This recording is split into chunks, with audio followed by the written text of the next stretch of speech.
Friday Night Racing. On Off the Ball. Brought to you by Horse Racing Ireland. Love every racing moment. Visit hri.ie.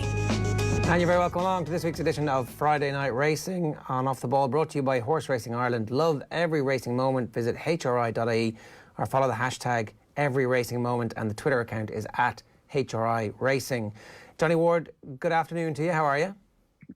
Good afternoon, Ger. Not too bad. How are you keeping? You're on your way back from Listowel. How is Listowel? Yeah, I'm not going to lie. It's a pretty underwhelming experience just going racing at the moment. You know, the town must be, you know, compared to what it could be, Listowel. It's a beautiful day down here. Really nice autumnal day with sunshine and you know, Listowel, the whole year in Listowel really revolves around this week, and obviously they have the Writers' Festival and the Harvest Festival, but it's just not the same. And you know, the experience of being here as an owner is just nothing compared to what it should be, compared to, you know, the normality of pre-COVID times. But at least there are owners here, I suppose, and you know, we persevere. It's just a bizarre experience, really, Jared. Not much different to going to a football game or whatever you're going to at the moment that you can get into. So, sorry, were you there as an owner, or were you there reporting as a member of the media? Bit of both. I was involved in Georgie Shore, just ran the last race, so I was down do a bit of work, watch the first couple of races, and head back to Dublin to go to Dalymount tonight to report on Bows and Derry. And how did Georgie Shore get on? He ran an exceptional race. If you end the call right there. Georgie Shore's agent was in nipping away at our line there. Are you back, Johnny? He is not back. We'll get back to Johnny in just a moment. In the meantime, let me say, sorry, we do have Johnny? Yeah, Johnny? Yeah. He ran an exceptional race. If finished early? Yeah, he ran.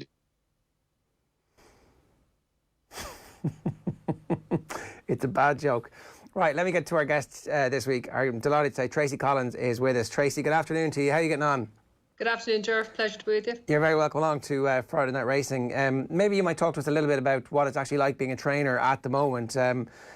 Everybody, all industries are struggling at the moment, but how are you guys getting on? How are you getting through this?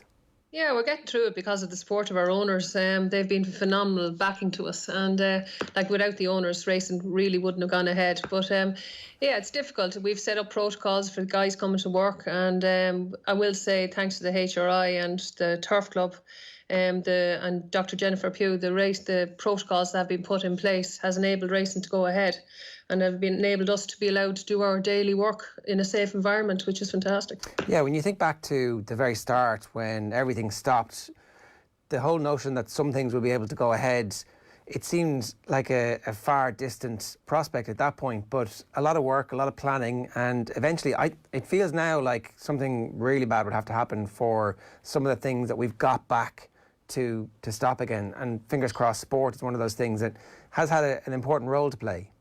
Oh, it's huge. And for sport is our business, horse racing is our business, but for people generally that watch it, it's a mental outlook as well. It's something that people can get involved in and they enjoy it. So I say your Friday night, I say even coming home from Dundalk, I listen to you on the radio going on about what's happening in the racing world. That's one aspect of it. People being able to watch racing. It's very important that it's heading on, because it keeps a lot of people in employment. But it also is a very entertaining sport. Yeah, no, it's a multi-functional purpose in terms of the distraction, and then also obviously a very real business that you guys are involved in. It's your family business, is that right? It's like multi-generations as well. Yeah, it goes back to a long time now. We're trying to keep it in rolling for over 100 years, where I've about 6 more years to head before we hit the 100th century mark. My grandfather trained, my dad, my sister Sheena also trained out of here. So, yeah, place steeped in history, and Collinses have been training from Cunningham Lodge for a long time. Right, so no pressure then, 100 years. Yeah, and I have to make sure the last 6 fit the cycle. And unfortunately, my grandfather hadn't got COVID or anything like that to deal with at the time, but sure, we intend on making it. How much do you know about your grandfather and the start of his career as a trainer and how he got into it?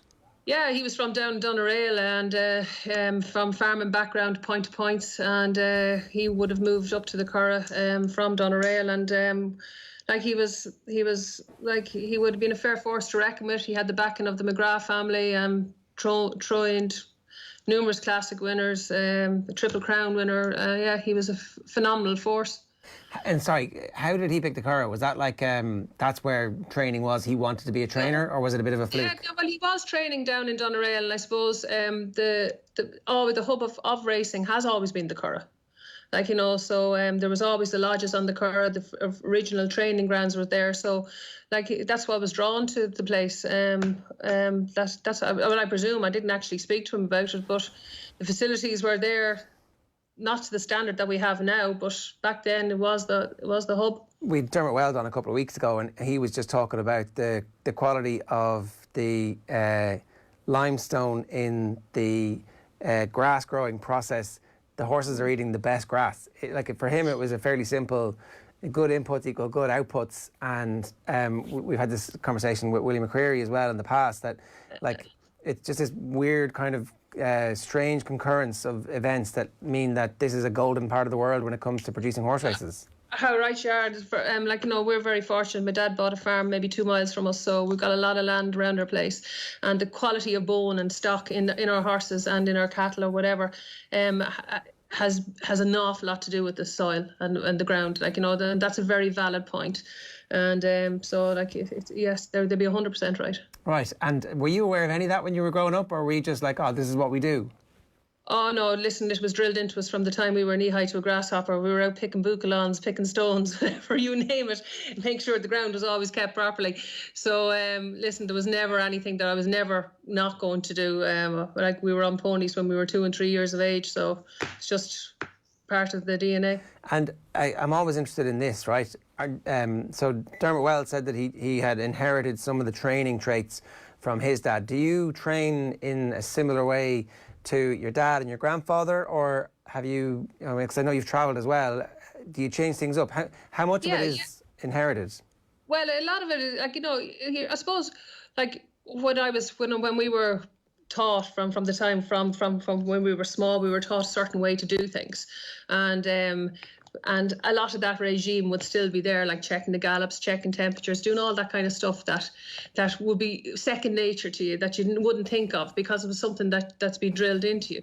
But as times have gone by, different techniques have changed, and you have to move forward with the time. So we've managed to do that also. And technology is different there now. And back in my dad and granddad's time, like, even veterinary side of it, you go and put your hand on a horse's leg and you say he had a tendon because you'd be touching it by feel. Now you touch a horse's leg, you say, well, maybe he has a tendon, but now you ring your vets, whatever else, and they can see inside the leg, they see upside down. Technology has changed. That it's my granddad and my dad wouldn't believe the advances that we now have, and how to the standard that everything, and how professional it's on a different level. So I totally understand that, right? But I do wonder, it's like the skill of reading a map is not something that my kids are ever going to really need that much, because you stick it into the phone and the phone tells you exactly where to go, and it's great, they'll never get lost, right?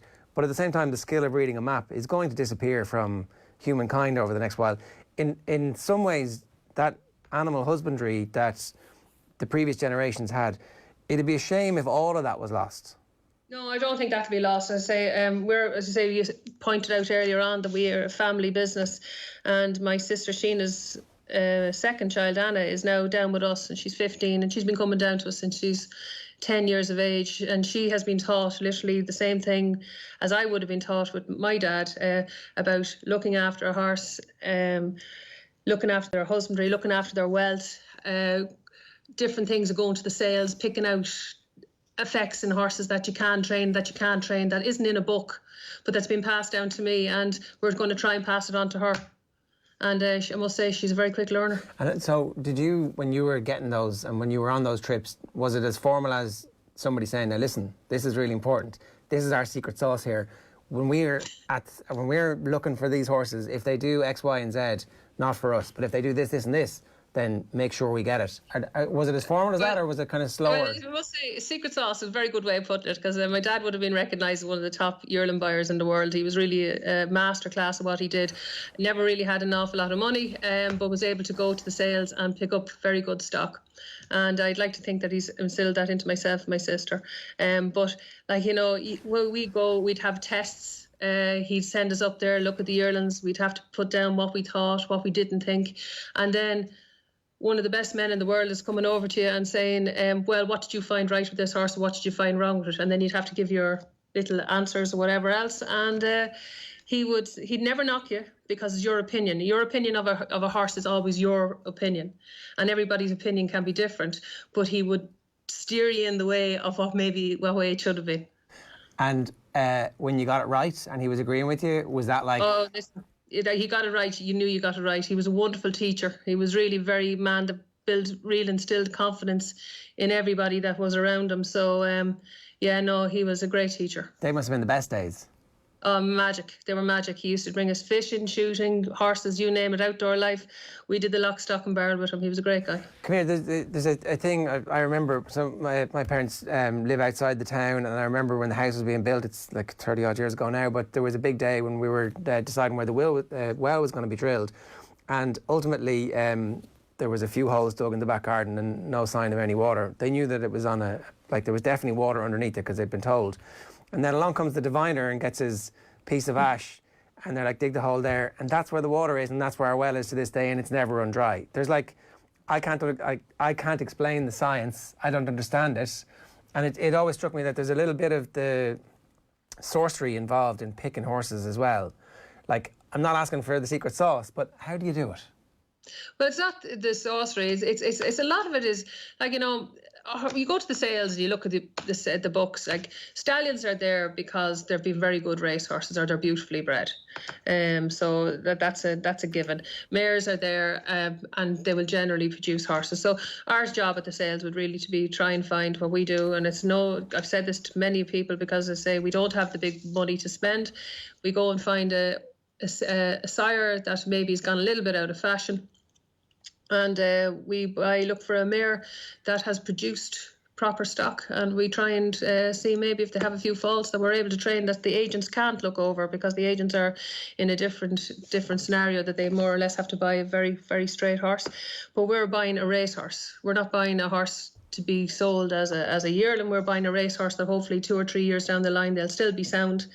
And that's where we're always looking at. We're trying to buy our owner's value with a good pedigree that hopefully will turn into a proper horse. Okay, so you guys take that horse at that stage and then keep it and train it, and that's how people interact with you guys. They come and they take a share in the horse or buy that horse from you. Is that how that works? That's it. And we've been the sales are coming up now, and our owners are there, and it's strange times, which it is at the very, very difficult times at the moment for everybody, and very hard to ask somebody to go and give you their cash to go and buy a yearling at this stage. But the sales are on now, and value is there to be gotten. And so it's buyer's market, as they say. Yeah. And what's the most enjoyable part of that whole process from your perspective? What's the bit that gets you out of bed every morning going, yeah, this is cool, let's go? Oh, listen, I can't say anymore, but I just love horses. It's as simple as that. They're my passion. I absolutely love them. I couldn't imagine my life without a horse being around me. But when you go to the sales and you pick out a horse and bring them home, I break all my own horses, and you break them from start to finish, and then you get them off and you get them walking, trotting with somebody on their back, and then all of a sudden there's just that something different about them, and you know the day that you see it, and it happens. It doesn't happen a lot, but when it does happen, by God, it's very good. And if you can bring them the whole way up along from there, and you can turn back and say, well, listen, I went to the sales, I got this horse, I brought it to where she is or he is, that's a fair kick. And any horse that you actually get into the winners' enclosure in Ireland, racing in Ireland is the most competitive racing in the world. It has the best jockeys, the best horses, the best trainers, and the best owners, without a shadow of a doubt. And if you can survive in Ireland, you'll survive anywhere, because it's very high standard. It's like going to the Olympics every day, but the prize money is better than anywhere else, and it's that gives you a kick. You get up every morning because you're competing with the best. It is a remarkable story. Tracey, stay with us. I think we've got Johnny Ward back on the line on his way back from Listowel. Johnny, I don't know how much of Tracey's story you've heard there, but it's a really remarkable mix of all of the various people who we've had on. You know, we've had the trainers, we've had the people who buy the yearlings, we've had the people who break the horses. I'm not sure we've had anybody who does the whole thing before. Yeah, you know, Tracey's passion for the game there is just absolutely bleeding through. I hope there are people out there who maybe don't have an interest in horses who could kind of just buy into what she's saying there, and just that idea of she's on about getting a horse in the sales. You can imagine then when you breed the horse and you have the horse from the womb basically to the day that it makes the racetrack to the day that it wins. And Tracey comes from a long line of proper horse people from the Curragh, and you know, when you consider the successes she's had procuring Dandyman and the role she had with Chelsea Rose, and of course her father, the role he played in Maddenstown at the Curragh. It's a great game, and it's a competitive game, and yeah, I can relate to what Tracey's saying there. It's very competitive, and it's just every day is different in Irish racing, but it's always compelling. Yeah, no, for sure. Tracey, talk to us a little bit about coming away and learning those new things and making sure that you were bringing progress to all of the work that had gone before, because that's always a challenge for somebody who's in a family business, is not to do exactly the same things that everybody had done, even though they brought, obviously, clearly quite a lot of success. Yeah, it's true. But I suppose, a lot of things would have to do with different gallops and different surfaces that have now changed, and thanks to the upgrading of the Eva Marie Hafner has put into the Curragh, the standard of gallops on the Curragh is huge, which they never really would have been there. There was wood chip, there was old plough gallops, or whatever else. I went to America, I spent some time in America and saw how they different clocks, different timing, different way to prepare horses, and that was very interesting. And then went down to New Zealand and spent a bit of time in New Zealand, and you have to go to places and see how things are done, and then it's up to yourself to put them into your own portfolio and how you use them. So I've taken a lot of the old, which I have, and I've taken some of the new, and we've tried to combine them and put them together. Can you tell us about America and New Zealand? What exactly are you learning in America when you're talking about clocks? Because it's the cliche of every American horse racing movie, which is most horse racing movies, they're always against the clock. And here, you're always like, timing isn't a big deal. It's like it's far more by feel and instinct here, it seems. Yeah, well, see, the timing over here is completely different, Ger, because there's no track in Ireland the same. Like, you go to Dundalk or you go to Listowel this evening, down to Tramore, go to Galway. You still have 7 furlong races and mile races, but by God, they're different surfaces, there's different bends, there's different hills in it. So you could run a race in a certain time around Listowel over 7 furlongs, and you could run a race around Galway at the same time, but you're going to get different results. But in America, it's all the tracks are very similar. They warm up, they're on them. So times don't really change an awful lot. And that's why it's so important out there for the jockeys to have the clocks in their head. And you see a lot of young guys here in Ireland heading out there, especially jockeys, apprentices, just trying to get the timing into their brains. And some of them are naturally apt with it and others aren't. But listen, it was a long time ago since I was there, but it was an eye-opening experience. Things were done very differently. Hot walking. What's hot walking? It's just literally you've got it where we have hot walking was where they now have walkers here. Back then they had guys and girls that just walked horses literally around the barn for hours on end. And I will say, when I arrived into America, my first job was hot walking, and I went through a couple of pairs of runners, and I tell you, I take my hat off to every one of the lads and girls that still do it, because it's not a nice job, it's not an easy job, and you go from there. And that's to get the horses fit, I presume, is it? Yeah, it's just to warm them up beforehand. It's literally warm up before the jockeys get on, and it's can be in a sweaty, tough environment. And Tracey, again, the difference of each individual trainer is always fascinating when we talk to them. Some people that we've spoken to like to get a really heavy, hard piece of work into a horse a few days out or the week of a race so that there's room for them to peak again, but they're at their peak. What's your ideal preparation if the week of a race, the week of a big race for one of your horses? Well, every horse is an individual, and I'm very surprised if you don't speak to every trainer and say that. And so nothing is set in stone. which is not we have to look at their regime and their program. Some horses need a lot of work, and they need to be worked twice a week, and you would have your date and you might work your horse up to that. You might have to take them away, put them in the horse box, bring them off. And then there's other horses that take no work. Like I had a good horse there, servant, Captain Joy, and he was a phenomenal horse, a big strong boy, and you think he'd take an awful lot of work, but he was the opposite. We literally trained him out of the field. So it's getting to know your horse, getting to know where they they're individually, they're like any human being. Like, you have to get into their heads and see what suits them, and you make a program to suit them. Johnny, you had a question there? Yeah, I suppose just to ask Tracey what it's like in terms of I think racing should kind of pride itself on gender balance, to be honest. I think in terms of the staff in racing, it's 50-50 or thereabouts. And what's it like for, a trainer from the female ranks kind of coming up? And do you think it's any sort of difference for female jockeys and so forth trying to make their way in sport, which is obviously primarily men rather than women? And, is racing something of an outlier in regard to the fact that I don't think there seems to be an awful lot of difference in the way we approach it? No, I'd agree with you there, but I will say times have definitely changed. Like, you look back, I think if you're good enough, you'll get forward. You look back to when Joanna Morgan started riding back in the 70s, and I would tell you what, that was a male-dominated sport back then, and she rose to the top because she was really exceptional.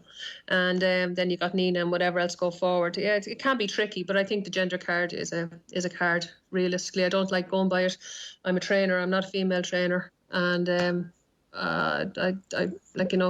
there's opportunities there. I think Rachel Blackmore has definitely brought the national hunt scene, has really looked at her, and she's a top class rider and getting the job done. So I don't think there's any way that gender should be used. I would agree. I suppose my only issue is female jockeys. You broke up, isn't there, Johnny? Go again. I would agree with Tracey 100%. With the only exception is we don't have enough female jockeys, so we need to that's something we need to look at. That's it. But as I say, it's something going forward, and how you do that, I don't know. But it's as I say, it's a lot of dedication and hard work. And I suppose maybe because you're a female jockey, as Rachel has proved. She's worked exceptionally hard with it, and people think that Rachel is just an overnight sensation. She's not. She's done her time, and she has become the professional she is because she has put the work in. Can we go back to that bit you were saying about training the horses and training them all as individuals? You obviously have to get to know the horse. Does that mean you have to run a horse a couple of times in races to see exactly how they respond to race conditions, or can you mimic the race conditions in training so that you don't actually, I don't mean waste a race, but like you Well, an awful lot happens before you get to the races, Jar. Like, we literally eat and sleep with these horses at home. Like, it's a family business. We know when they're about to fart, excuse me language, because that's how close to them that we are. You try and set them up, and some horses are. They need to go to the races and they need to learn. They can be nervous, like a kid going to school on the opening day. The first 2 or 3 days they're crying and whatever else, and some horses are the same. Can be very daunting. A race meeting can be very daunting to them. Now, not as much in this time, because without the crowds, it's actually, if anything, it's been easier on the horses. That's right. The only thing about COVID that I've actually noticed. Young horses are accepting it much easier, and they're not getting as nervous at the races. And then you'll have other horses that just thrive in it. They love that show. They love the showmanship. They love to be there at the races. They love their exhibitionists, and you'll see that. And 90% of those real good horses are like that. They know they're good and they like to perform. Listen, you go to the races and sometimes you might think the horse needs 7 furlongs, and you come back and they might show you a bit more pace than what you expected, and you brought them back to 6. So it's all a learning curve, and with horses, it's all about watching them and observing them and learning from them. And would you ever have worked the horse in training as hard as it'll work in the race before you race it the first time? No, I Right. wouldn't personally. Okay. No, I don't. I am like, we'll always do fast work. We'll build them up to very fast work, but we'll have them at a very high level of fitness. And but racing, you can never substitute racing for homework. And it's the same as you'll see the lads in the Premiership in the football. They might start off the first couple of matches and they're a bit rusty, should have scored goals here. They didn't because it's not sharpness. And racing sharpens horses as it does jockeys and trainers. Yeah, so that was the bit, is like everybody seems to be a little bit different. Some of them will work as hard as you're going to get in a race. Probably not for the full distance, obviously, but close enough to it so you can kind of see and sense. And that gives you the information then. The other massive aspect of this is the chess game that you all play, trying to find exactly the right race for each of the horses so that they can progress over the course of the season. Exactly, that's it. And it's important that you have a programme and that you can work your horses to the programme, and as well that like your horse is healthy and sound. Once they're sound, that can let you have make a proper programme for an animal. But sometimes small things can go wrong, and it's a matter of having to work around them. And where do you think it's going next, Tracey? What's the future for? Let's assume at some point the vaccine comes and we all take it and everybody is back to some form of some crowds at races, etc. What do you think is next for you and your operation, and what do you think is next for the game? Well, I think the one thing that has happened is that people have gotten an insight into racing because of there was a lot of more coverage while COVID was on, and I think that'll be of that will have helped. So I think people are going to realise we've put a lot of stuff also.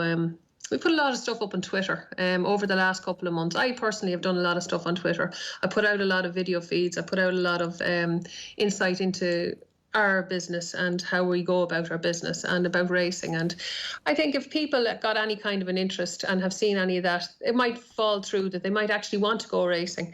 So, there's very good people behind the scenes doing PR for racing, and hopefully we'll get the public back and they'll realise what a fantastic sport it is. Go on, Johnny.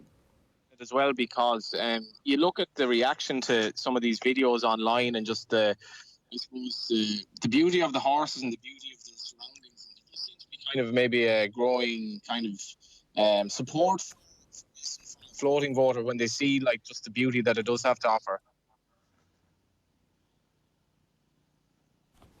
Yeah, no, that's a fair point. Tracey, am I right in saying that you're fairly unique and that it sounds like you guys do absolutely everything from that moment where you buy the horse to actually training it?